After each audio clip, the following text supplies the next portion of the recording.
na Universidade Federal da Paraíba, em João Pessoa, eu já era assistente de pesquisa.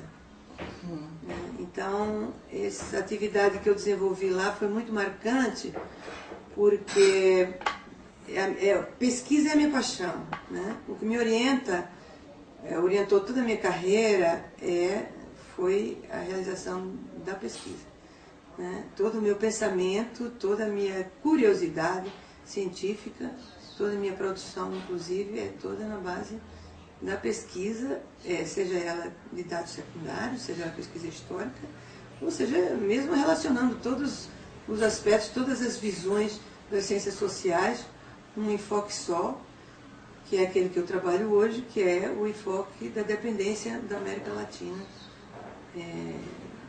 que é um enfoque da sociologia, que é um enfoque da economia, que é um enfoque da antropologia também, da questão cultural, do aspecto cultural. Então podemos dizer que você é integralista. Não, integracionista, eu diria, porque como eu estudei para o doutorado também no México, só não concluí porque na hora de voltar a defender a tese tinha tido um terremoto e realmente era uma situação tão trágica que eu não estava em condições psicológicas de ir nem nada. Abandonei por um tempo esse projeto do doutorado e fiquei só trabalhando em pesquisa sobre a questão latino-americana. E então me fascina, né? A cultura da América Latina, e me fascina muito mais saber que tudo isso tem raízes ibéricas e tudo isso se interrelaciona, né? Então eu me encontrei aqui, por isso que eu sou tão bem situada nos trópicos, né? Porque eu me encontrei a grande parte das minhas raízes, não só no Nordeste, na cultura nordestina, como também no resto da América Latina. Como você somou a ideia dessa coisa da integração com a questão do ensino superior? Bom, o ensino superior, como eu disse a você, eu comecei fazendo pesquisa, né? Eu fiz o curso de Ciências Sociais na Universidade Católica, foi na época entre 64 e 68, para você ter uma ideia, eu me formei no dia da decretação do AI-5, né? O professor Paraninfo, nosso, saiu de lá da festa de formatura para ir depor no DOPS. Era o professor Amaro Quintas, um historiador de Pernambuco, né? E eu fui fazer o curso de Ciências Sociais, me interessei muito pelos aspectos estruturais da sociedade e pedi a ele, e ele me levou para trabalhar com ele lá na Fundação Joaquim Nabuco.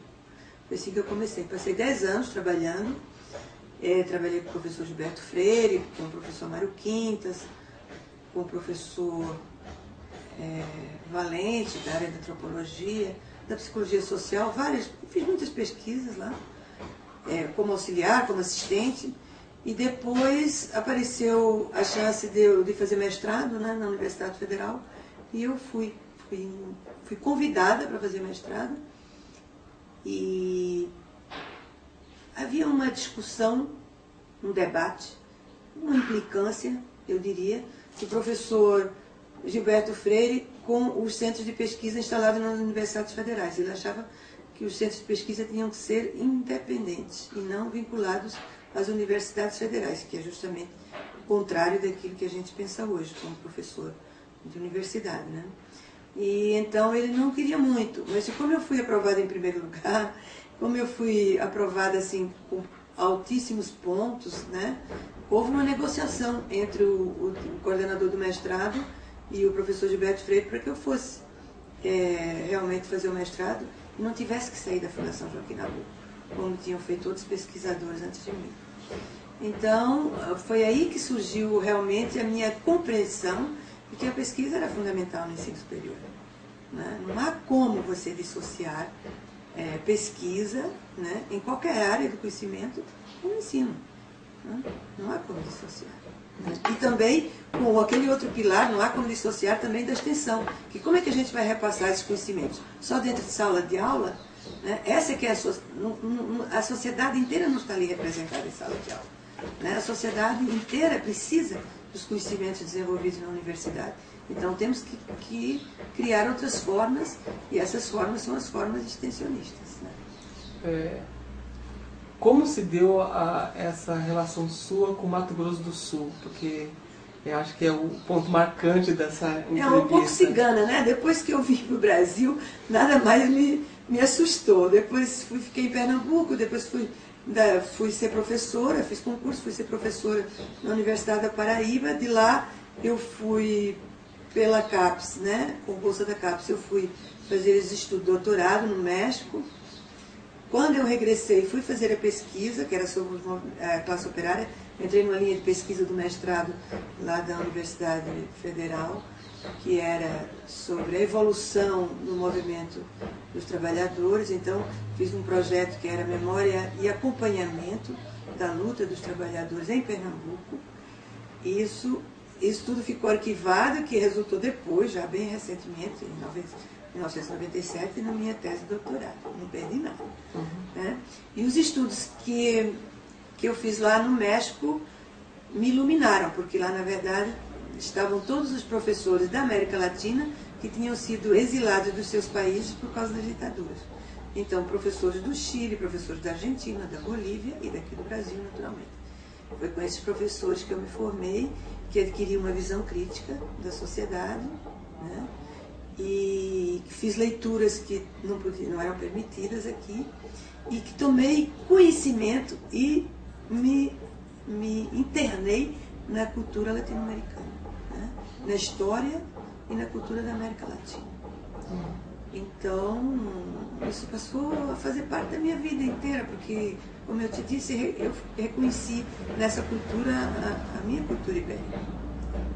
Então é isso. E eu agora acho que, como eu trabalho com a teoria da dependência, eu acho que para superar a dependência da América Latina, a única possibilidade está na integração produtiva dos países latino-americanos. Integrarem as suas formas, os seus aspectos produtivos, as suas linhas de produção, os seus setores produtivos. Integrar a agricultura, quem produz isso, quem produz aquilo, né? Integrar na indústria, quem tem tais matérias-primas produz, quem não tem, o outro produz aquilo que tem, né? Certo? Então é mais ou menos isso, que uma integração comercial como aquela da Europa, ela tem uma... Bom, já estou falando aqui dos modelos da integração, mas uma integração como a europeia, ela traz muita competição e muita hegemonia de uns países sobre outros. Enquanto que uma integração produtiva, ela faz uma divisão do trabalho, né? Do trabalho industrial, e aí contempla todos os trabalhadores e todos os promotores, e até todos os que têm iniciativa de aplicar seu capital na produção, e fica mais tranquilo para você crescer, para você se desenvolver. Como surgiu a UILA? A UILA o que quer dizer essa sigla UILA? É Universidade de Integração da América Latina, ou latino-americana, no caso. Universidade de Integração Latino-Americana. A UILA é um projeto, né, que seria o projeto da Universidade Estadual do Mato Grosso do Sul, que deveria ser o projeto da Universidade Estadual do Mato Grosso do Sul. Então, na verdade, o que existia era, no Mato Grosso do Sul, uma lei criando a Universidade Estadual, e que ela não tinha sido estruturada, né? E não passava do papel, entendeu? Então, houve um candidato ao governo do Estado, que foi o Dr. Marcelo Miranda, que, quando senador, né, colocou no seu programa de governo e apresentou à população a sua candidatura, incluindo a efetivação, a efetiva existência da Universidade Estadual, né? Enquanto ele estava lá no Senado e eu estava em Brasília, no Ministério da Educação, fazendo um trabalho de atividade, de discussão ou de rediscussão da extensão das universidades, porque, na verdade, você sabe, a gente tinha acabado de sair da ditadura, né? A gente estava no governo Sarney, né? E a forma como o MEC se relacionava com as universidades era muito autoritária, né? Ele impunha programas para as universidades. As universidades não tinham espaço para dizer ao governo e ao MEC aquilo que elas queriam para elas, né? E isso disso, disso dependia, ou seja, desse diálogo ia depender o quê? Uma atuação efetiva da universidade em prol do desenvolvimento da sua região. A Universidade de Pernambuco, realmente ela produzir pensando em resolver os problemas regionais. A Universidade de Mato Grosso do Sul também pensar em como iria resolver os problemas regionais, ajudar a resolver, não só formar pessoas, não só formar profissionais que fossem necessários ao desenvolvimento do Estado, mas sim também resolver na pesquisa alguns problemas que diziam respeito a questões cruciais, né? Da produção, no comércio, na administração, sei lá, em várias áreas do conhecimento. E o doutor Marcelo Miranda, sabendo que eu estava, através da sua assessoria, sabendo que eu estava no Ministério da Educação, me encomendou, né, perguntou se eu podia desenvolver um projeto para a Universidade Estadual do Mato Grosso do Sul, e me encomendou. Disse, olha, você vai fazer um projeto, mas eu quero que seja um projeto que ajude o Estado do Mato Grosso do Sul a se desenvolver, porque ele tinha um diagnóstico, que também nós tínhamos na época, quando nós observamos ali e lemos alguma coisa sobre a realidade, que o próprio Estado do Mato Grosso do Sul, depois que ele se separou, né, se desmembrou do Estado do Mato Grosso, ele não tinha uma unidade, né? Ele não tinha uma unidade econômica, visto que suas regiões todas estavam voltadas para as suas fronteiras, ou seja, a região sul, que envolvia Dourados, estava voltada para o Paraná. A região do Paraná e para o Paraguai, a região norte estava mais ligada para Minas, né? A outra região de Campo Grande para cá estava ligada a São Paulo, e a outra estava ligada à Bolívia, tanto que havia muita identidade ali entre a região do Corumbá e Pantanal e a Bolívia. Então, era preciso que houvesse uma unidade interna, era preciso que houvesse uma identidade, que se reconhecesse uma identidade cultural.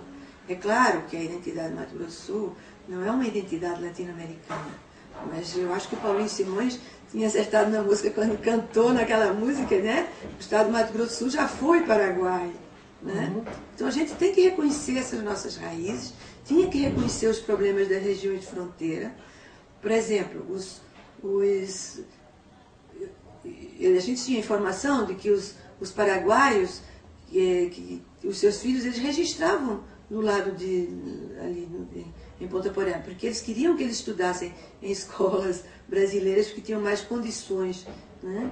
E tinham mais condições educacionais e também tinham mais acesso aos postos de saúde. Então, você imagina o que é um filho de um paraguaio que era brasileiro, né?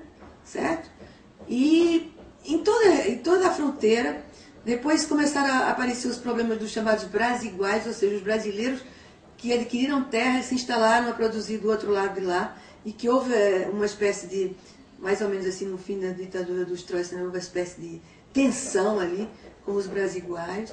Quer dizer, havia problemas de todo tipo, porque sendo o Mato Grosso uma região de fronteira, né, não é que se instalasse ali uma identidade latino-americana na cultura, na educação, ou mesmo na produção econômica, mas havia toda uma possibilidade de Mato Grosso do Sul se tornar um polo de desenvolvimento regional, né?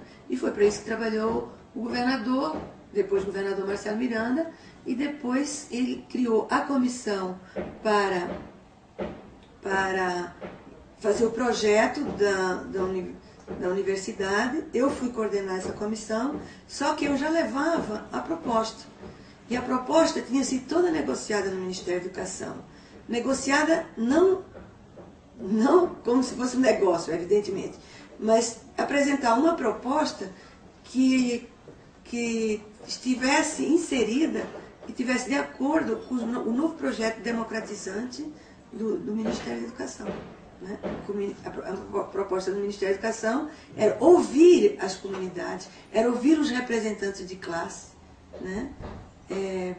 Criou diversas comissões do ensino superior, onde estavam, por exemplo, na de comunicação, que era onde eu atuava.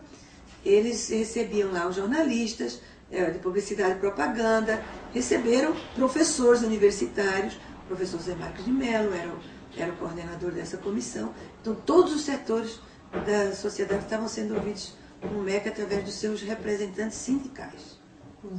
Então, foi essa visão que eu tive que levar para o Mato Grosso do Sul, porque para propor uma universidade, porque no MEC eles não aceitavam criar mais uma universidade. Não era qualquer universidade que eles queriam criar. Aliás, eles não queriam criar mais nenhuma universidade. Eles foram taxativos. Só se for uma universidade diferente, porque essa da universidade estadual, nem pensar, certo? E eu então discuti isso com o secretário da CESU, que é a Secretaria de Ensino Superior. Eu fui até o ministro, né? Só que o ministro, nessa época, era um. Quando a gente apresentou a proposta, já era outro. O ministro com quem eu trabalhei foi o ministro Marco Maciel. E o que recebeu a proposta do projeto ILA, né, já foi o Jorge Bornhausen. Mas ambos, todos eles acataram e disseram, toca em frente, que nós apoiaremos uma proposta de universidade, um projeto diferente, com uma estruturação diferente, uma universidade que se integre na região, aí sim, a gente apoia. Agora, e a minha tarefa, enquanto estava no MEC, trabalhando no programa do governo, quer dizer, preparando essa proposta para o programa do governo do Dr. Marcelo Miranda, foi essa. Foi essa de negociar uma universidade que pudesse ser aprovada, que realmente tivesse uma estrutura diferente. Agora, eu não estava com uma proposta pré-fabricada, né? Eu construí a proposta dentro do MEC, depois eu fui redigir a proposta lá no Mato Grosso do Sul, quando eu fui alocada, que eu fui localizada ali na Secretaria de Educação, com o doutor Aleixo Paraguaçu, e a proposta realmente ela foi construída, a proposta em si, antes de ser apresentada à comissão que foi criada em seguida, né? Porque era a única possibilidade que a gente tinha de levar essa universidade adiante, esse projeto de universidade adiante. De outra forma, não haveria. Porque sair do nada, ninguém queria aprovar isso lá no Ministério da Educação. Não havia chance. Quais os políticos envolvidos nesse processo? Os políticos envolvidos, no início foi o próprio candidato, que era o senador Marcelo Miranda, né? Que me pediu esse projeto, né? Ele era do PMDB naquela época, né? E ele, bom, eu estava trabalhando no projeto dele com conhecimento disso, né?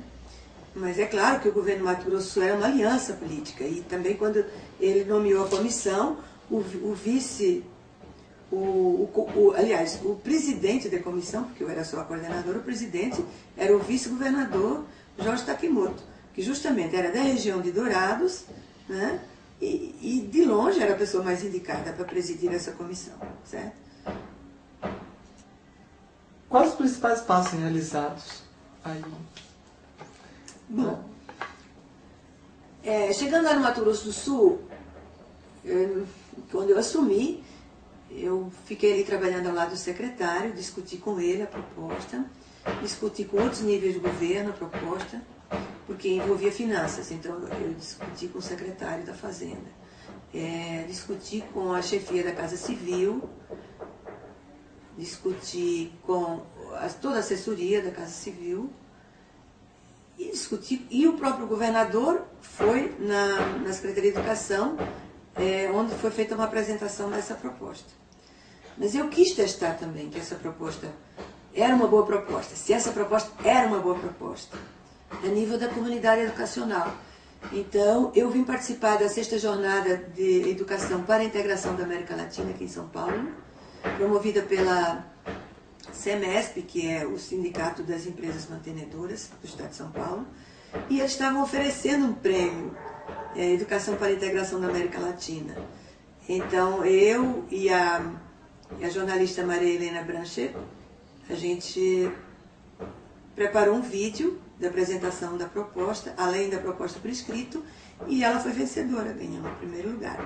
Então, eu percebi que realmente era uma proposta muito interessante, era uma proposta muito criativa, e não só isso, era uma proposta que tem tudo. Ainda hoje, eu digo, tem tudo para dar certo. E alguns casos isolados, depois eu até posso comentar isso com você, alguns casos isolados de coisas, de construções, né, administrativas e construções organizativas que a gente propunha ali, começaram a se efetivar, né, e a acontecer em vários outros ramos da estrutura administrativa governamental, como é o caso do sistema de ciência e tecnologia, né? Uhum. Você sempre fala sobre a questão da comissão, né? Como foi montada essa comissão? Essa comissão foi uma indicação governamental. Eu não tive nenhuma interferência na comissão, mas eu sei que os critérios foram esses. Primeiro, o presidente era um político de Dourados, da região de Dourados, onde a universidade ia se situar, né? Segundo, iam participar dessa comissão professores da Universidade Federal, professores que tinham uma visão progressista, digamos assim, e que queriam trabalhar em prol de realmente implantar a Universidade Estadual do Mato Grosso do Sul. Qual é a sua relação com essa coordenação? Com essa comissão, minha relação com essa comissão? Bom, na verdade eu fui para Mato Grosso do Sul, discuti com o governador e com o secretário, quando a proposta já estava pronta, a proposta, não o projeto, entenda, né? Essa proposta que não tinha mais de 3 ou 4 páginas, quando essa proposta estava pronta, né, já incluindo, primeiro, já tendo uma diretriz fundamental aí para o projeto, que era centrar e investir muito em pesquisa da questão regional. Segundo, suprir vagas, criar vagas para suprir uma demanda de profissionais em áreas que faltassem profissionais, né? Criar cursos específicos, né? E muito mais especializados, ou muito mais, como é que eu diria assim, muito mais direcionados do que os cursos tradicionais, certo? Então, a proposta já continha isso e já continha a proposta de se integrar com os países vizinhos numa estrutura única, né? A semelhança das estruturas empresariais, por exemplo, da hidrelétrica que tem lá em Foz do Iguaçu, que é uma tripartite, né? Então, era criar uma estrutura tripartite para a universidade, incluindo a Bolívia e o Paraguai, que eram as nossas regiões de fronteira, e trabalharem os cientistas, né, dos 3 países num diagnóstico e na construção de propostas, de projetos para resolver problemas econômicos, enfim, de saúde daquela região, né, daquela região de fronteira, alcançando os 3 países. Então, a ideia inicial era essa, e quando a comissão foi criada em Dourados, a gente foi apresentada à comissão e, equivocadamente, fomos apresentados como uma técnica que vinha do Ministério da Educação. Isso assombrou muita gente, porque ficaram achando que eu ia implantar lá a proposta do antigo projeto MEC-USAID, entendeu? Mas não era nada disso. Não era nada disso, ao contrário, era para implantar uma proposta inovadora que o próprio MEC queria que fosse um piloto, né? Foi uma espécie de acordo de cavalheiros de que o governador implantasse um projeto piloto de uma universidade diferente.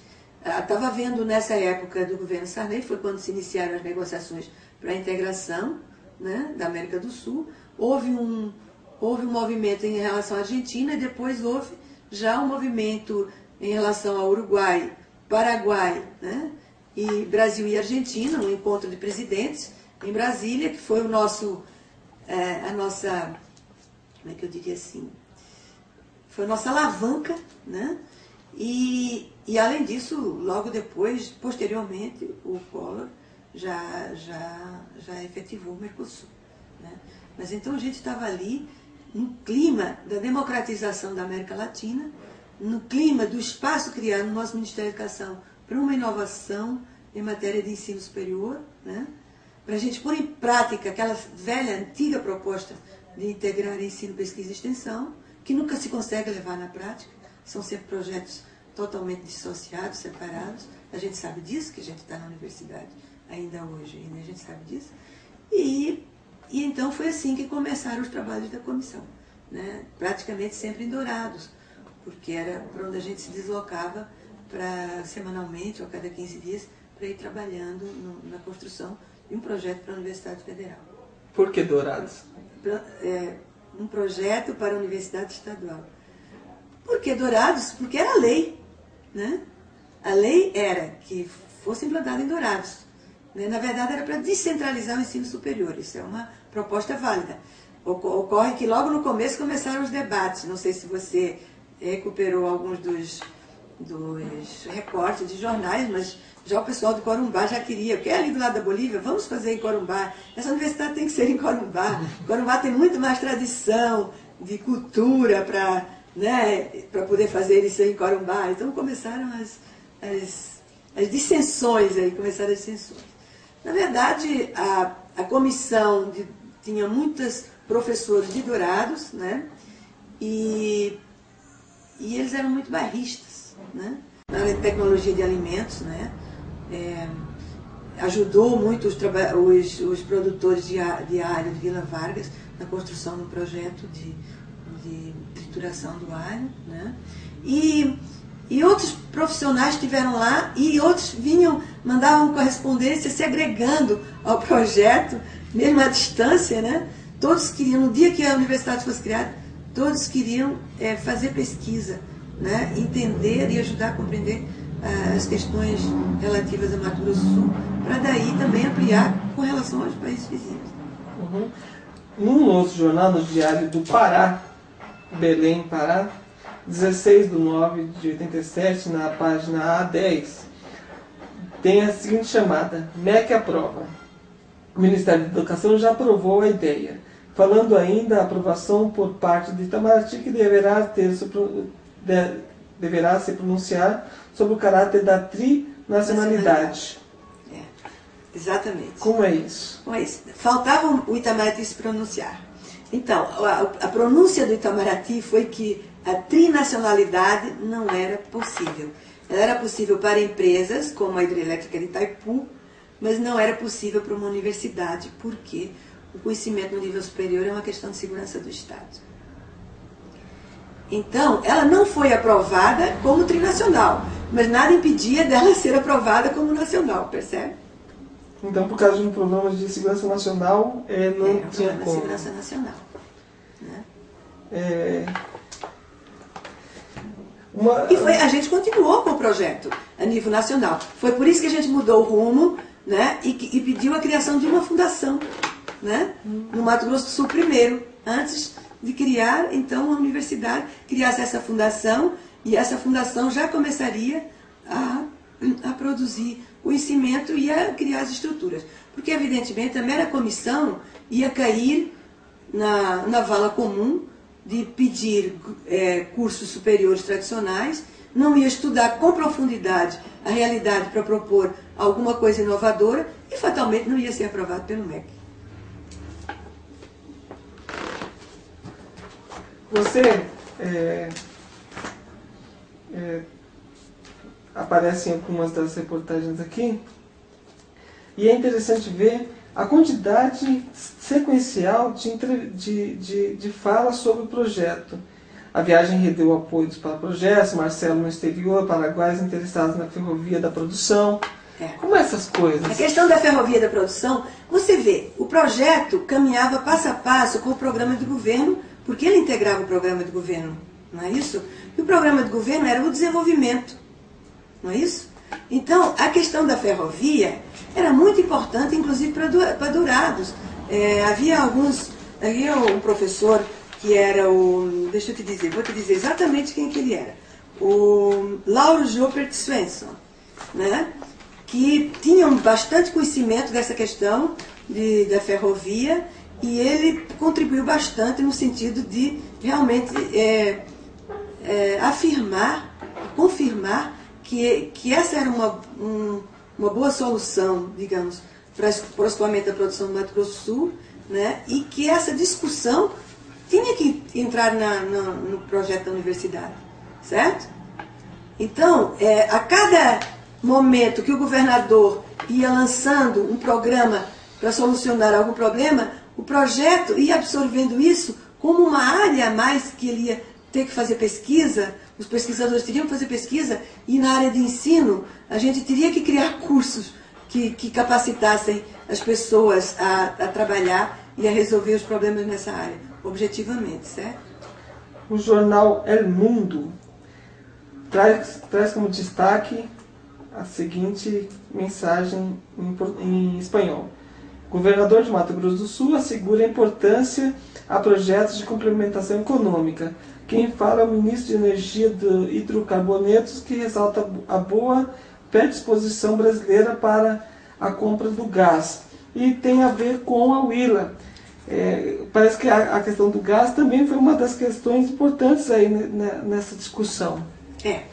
Essa questão do gás e o projeto Huila, voltando ao Itamaraty, essa viagem do governador foi uma viagem preparada pelo Itamaraty, certo? E foi proposta por nós lá do projeto Huila, certo?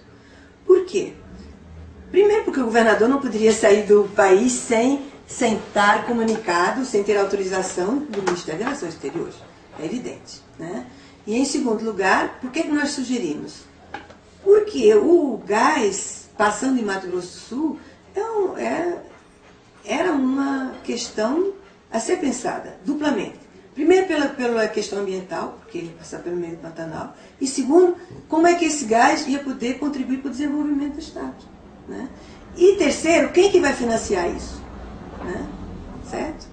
Então tinha um monte de instituições querendo financiar esse gás, e o gás ia passar por Mato Grosso do Sul para construir uma termoelétrica em Corumbá, e daí descer, né, para atingir outros estados, mas o início era lá.